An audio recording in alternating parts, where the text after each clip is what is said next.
দেখি অনেক মজার মজার গল্প শুনছিলাম। আসলে এই গল্পটা তোমার সঙ্গে ইদানিং অনেক জায়গায় করা হয় না, কিন্তু আমি একটু করতে চাই।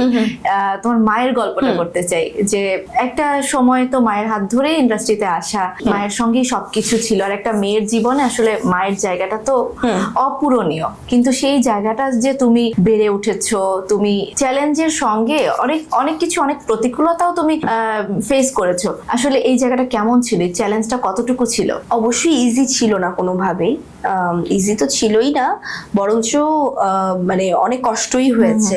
কারণ এই সময় আমি তো জানি না কখন কোনটা কিভাবে হ্যান্ডেল করতে হবে। আমি মাত্র বড় হয়েছি, মাত্র বড় হচ্ছি, সো ওই জায়গা থেকে নিজে নিজে শেখা কিংবা বাবার হেল্প নেওয়া মাঝে মাঝে। But there is a thing যে মার অভাবটা তো আসলে পূরণ হয় না, ওই জায়গাটা তো খালি থাকেই। তো ওই জায়গায় তাকে খুব মিস করতাম, এখনো করি। পূরণ না হলে অনেক সময় দেখা যায় যে একজন না একজন পার্সন থাকে যে আর কি ওই জায়গাটা নিয়ে নেয়, হয়তো পুরোপুরি নিতে পারে না, তারপরে তোমাকে সামলে নেওয়ার জন্য। সে কি বাবা নাকি অন্য কেউ? সে বাবাই আসলে, মানে ওই জায়গাটা যদি আমি বলি এক্স্যাক্ট ভাবে কেউ আমাকে গাইড করেছে তাহলে বাবাই, কারণ বাবাই আসলে অসম্ভব পরিশ্রম করে আজকে এই পর্যন্ত আমাকে নিয়ে এসেছে। এর পরের পরিশ্রমটা তো আসলে বাবারই। ছোটবেলায় মা পরিশ্রম করেছে, সেও অসংখ্য পরিশ্রম করেছে, এর পরের পরিশ্রমটা বাবাই করেছে। তো ওই জায়গা থেকে আমি বলবো যে পুরোটাই বাবার।